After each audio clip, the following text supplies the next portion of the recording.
Halo semuanya, kembali lagi ke channel saya. Kali ini kita akan membahas tentang tips menghindari menimbun barang di rumah.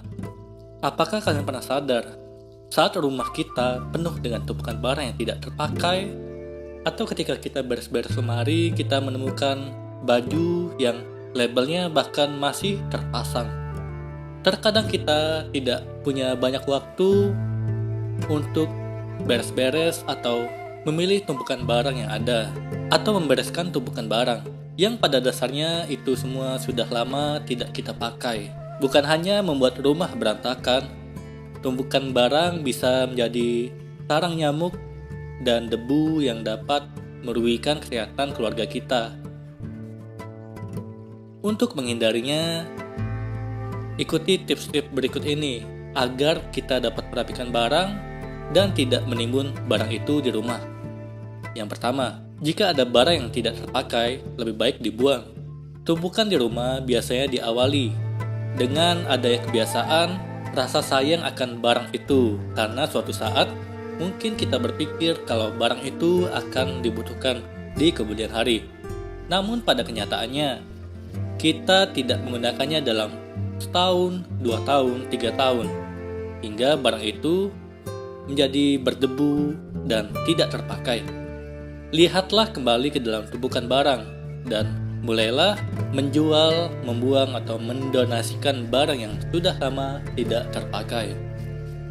Kedua, mulai dengan perlahan. Langkah yang paling baik dalam membersihkan tumpukan barang di rumah adalah dengan melakukannya secara perlahan-lahan. Kita bisa memulai dengan membersihkan satu ruangan terlebih dahulu. Contohnya, luangkan waktu 10 menit atau 15 menit setiap hari untuk membersihkan catatan-catatan yang menumpuk di atas meja atau rapikan buku-buku yang ada di rak kita. Sisihkan barang yang masih bisa digunakan dan buang yang kita anggap sampah.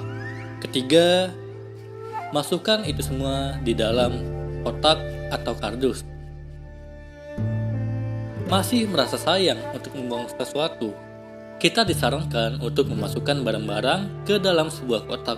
Jika dalam 1 tahun atau setidaknya 6 bulan kita tidak membuka kotak tersebut, buang atau donasikan barang-barang yang masih layak pakai. Atau jika kalian tidak mau rugi, sebaiknya dijual. Lakukan hal yang sama pada lemari pakaian kita. Sisihkan baju yang sudah tidak cukup atau tinggalan zaman dan sumbangkan ke orang-orang yang lebih membutuhkan. Masih banyak orang di luar sana yang membutuhkan baju-baju yang kita anggap tidak terpakai itu. Lebih baik disumbangkan ke mereka.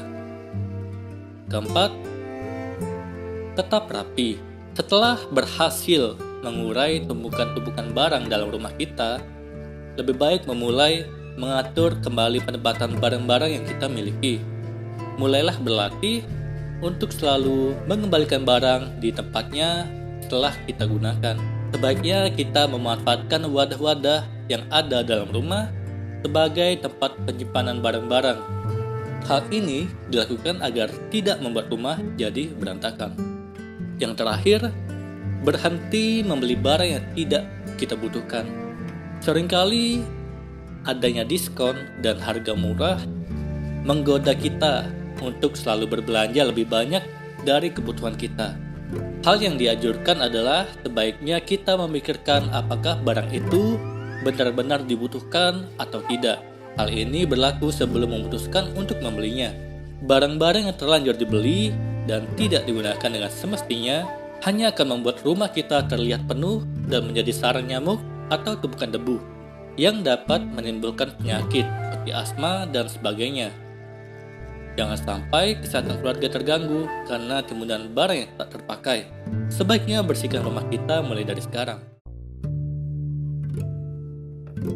Apakah kalian sedang mencoba hidup minimalis, tapi masih takut kalau itu tidak akan berhasil?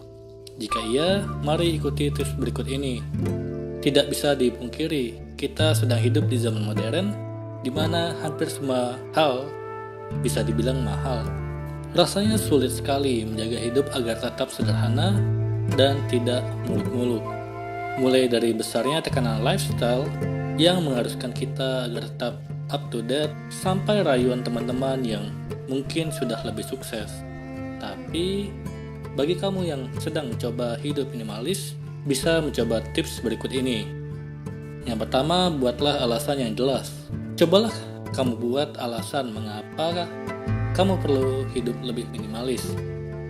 Apakah itu karena kamu muak dikejar-kejar, mengejar hutang, atau uang di dompet yang selalu hilang setelah gajian?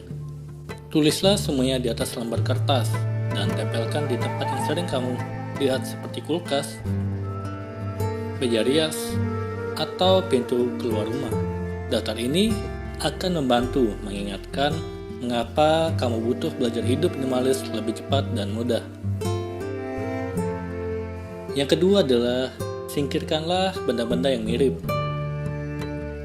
Menerapkan gaya hidup minimalis dengan menyingkirkan benda yang serupa dinilai lebih mudah dibandingkan harus merelakan semua barang-barang di rumah kita. Coba kamu lakukan jalan-jalan di rumah dan lihat apakah kamu memiliki dua benda yang sama. Apabila ada, pisahkan salah satunya. Masukkan barang-barang duplikat tersebut ke dalam box dan kita tentukan mana saja yang harus disimpan atau harus dibuang. Atau itu masih bisa kita donasikan pada orang yang lebih membutuhkan. Kalau ragu dengan langkah ini, simpanlah dulu kotak itu yang berisi barang duplikat di gudang selama 1 minggu atau 30 hari. Kalau sudah terbukti kamu tidak membutuhkannya, jadi sebaiknya kita donasikan. Ketiga, ciptakan area anti berantakan. Hal berikut ini yang harus diikuti dalam tren hidup minimalis adalah menciptakan area anti berantakan. Area ini bisa saja berupa furnitur seperti meja rias yang rapi atau countertop dapur yang bersih. Gunakan area anti berantakan sebagai inspirasi kamu untuk hidup minimalis dengan sedikit barang. Keempat, berpergian dengan bijak. Hidup minimalis bukanlah menjadi alasan bahwa kita tidak bisa berpergian sesuka hati. Traveling merupakan salah satu cara banyak orang belajar bagaimana hidup sederhana. Caranya dengan meniru budaya tempat lain yang memiliki pengalaman gaya hidup minimalis. Namun di masa pandemik ini, mungkin kebutuhan traveling bisa dikurangi karena kita harus stay di rumah mengikuti aturan pemerintah. Namun bagi Anda yang sedang bekerja karena kebutuhan masing-masing, silakan bekerja dengan tetap mengikuti aturan. Kelima, bijak dalam berpakaian. Cobalah hanya gunakan paling banyak ada 20 baju dalam hidup kita. 20 baju atau kurang ini adalah baju-baju kita yang akan sering digunakan, dan sebaiknya baju-baju ini adalah baju berkualitas sehingga tahan lama dan layak dipakai selama mungkin. Dengan demikian, kita akan merasa dapat menghargai hidup sederhana dan tak terbebani oleh hal-hal materialistik.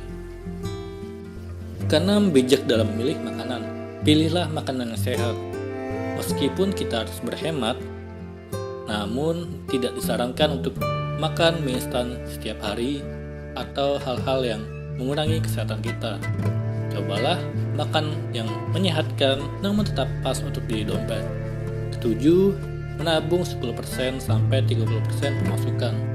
Langkah terakhir dalam menerapkan gaya hidup minimalis adalah dengan menabung. Langkah ini merupakan cara paling mudah karena logikanya semakin hemat, hidup juga akan semakin sederhana. Cobalah menabung mulai dari 10% jumlah pemasukan setiap bulan. Apabila terasa kurang, sebaiknya kita tambah sampai 30%. Dengan begitu, hidup akan lebih minimalis dan masa depan lebih terjamin. Semoga ini bermanfaat. Sekian dan terima kasih.